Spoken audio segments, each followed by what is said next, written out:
After almost 30 videos uploaded, ngayon ko lang sasabihin to, welcome back to my channel!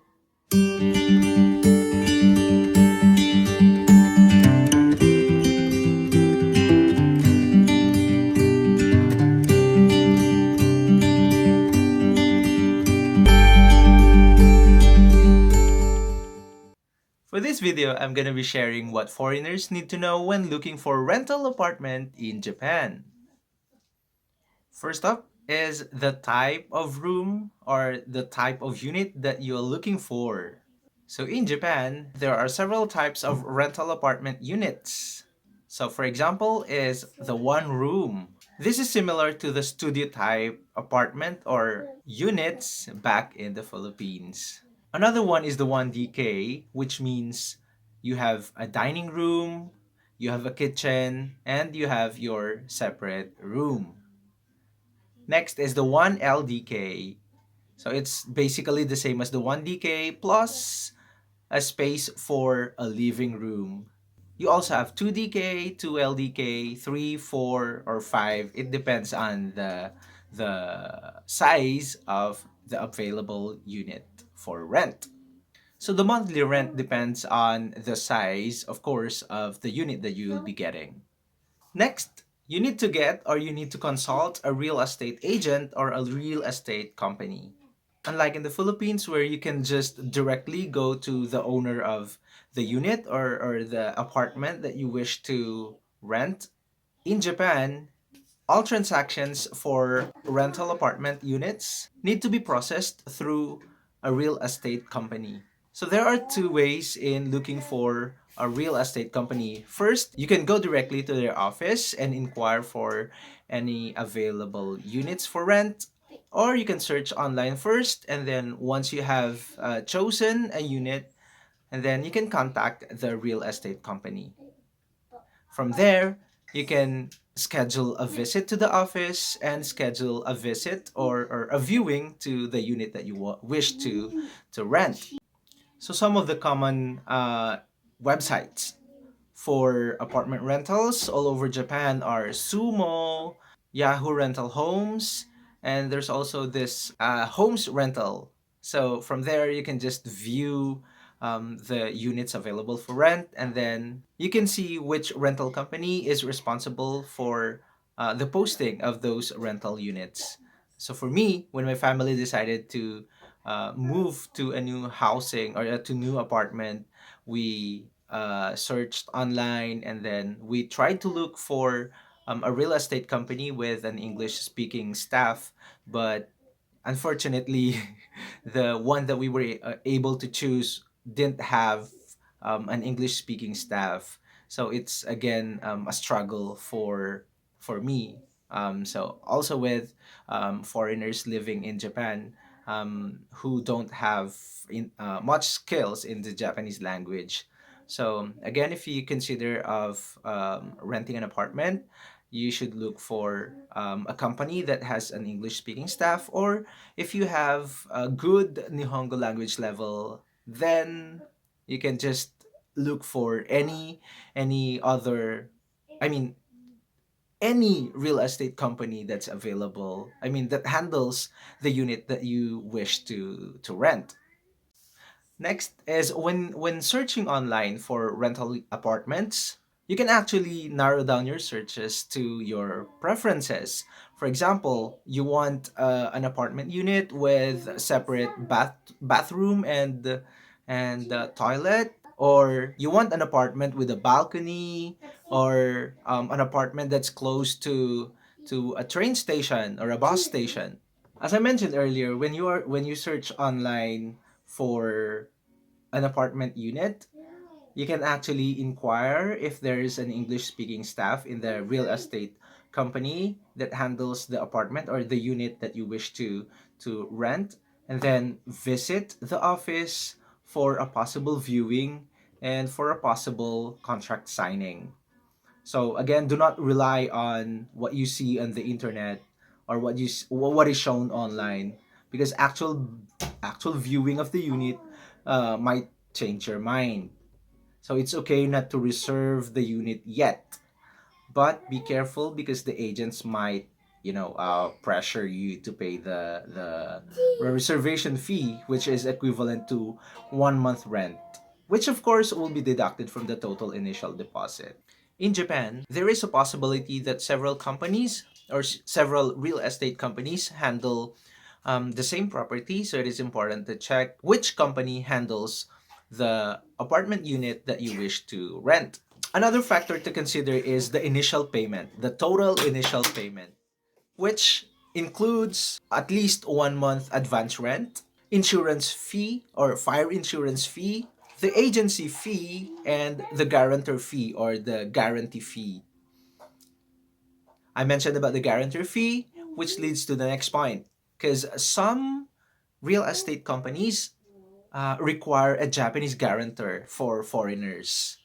If you have a Japanese guarantor, the guarantor fee is reduced to about 50% or 40% of your monthly rent.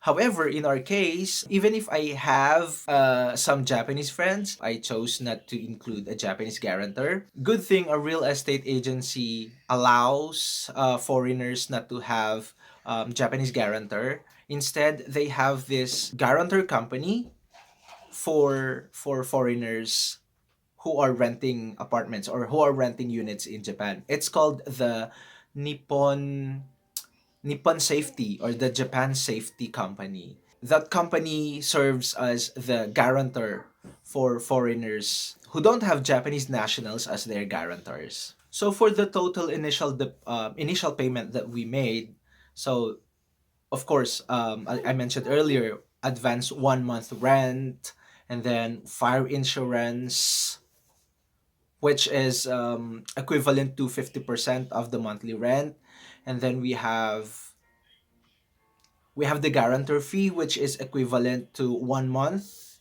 rent, since I don't have a Japanese guarantor. And then the agency fee, which is equivalent to 1 month rent plus 10% tax.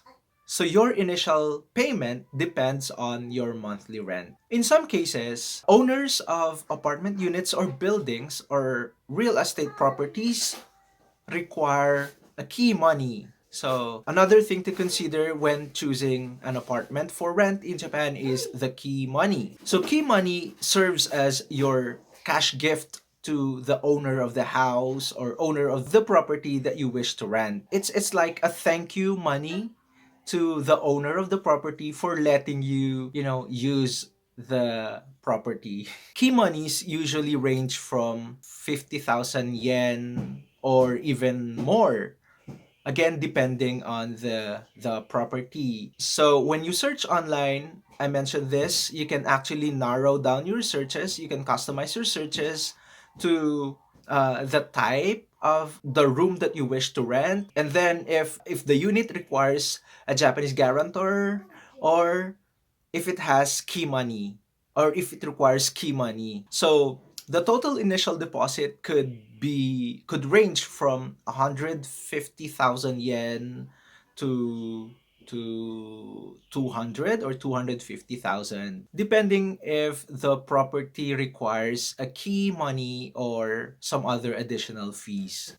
And another important tip, so in Japan, uso din yung haggle, yun, or you ask for discount. Of course, you can't ask for a discount in the monthly rent, in the guarantor fee, or in the insurance fee. But for discount, some real estate companies just allow you to haggle or to ask for discounts, and they'll deduct that to their agency or brokerage fee. In our case, we were able to ask for a discount for about 40,000 yen. Laking bagay na din yun, no? 40,000 yen, di ba?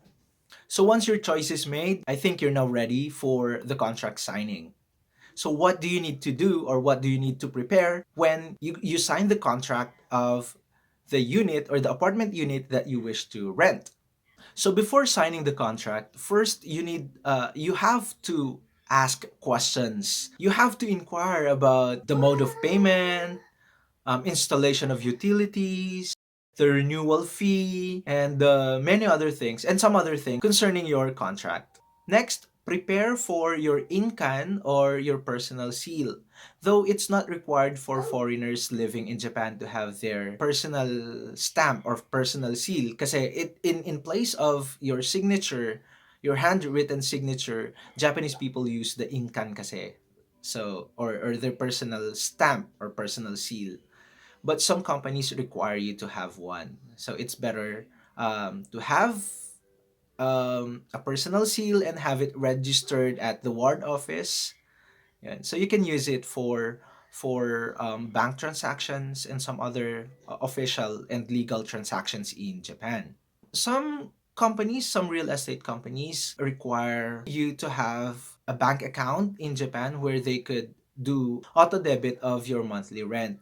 Though some companies don't require one. So it's your responsibility to transfer your monthly rent to the bank account that will be given to you by the real estate company. So if the mode of payment is auto debit, you have to prepare a photocopy of your passbook because the real estate company needs it for withdrawing your monthly rent. And another thing is you have to bring your residence card. Though it is advisable that you need to bring with you your residence card everywhere, every time you go out of your house. But for when signing contract for apartment renting, you need to bring it a copy of it plus a copy of your health insurance card and then your my number card if you have one.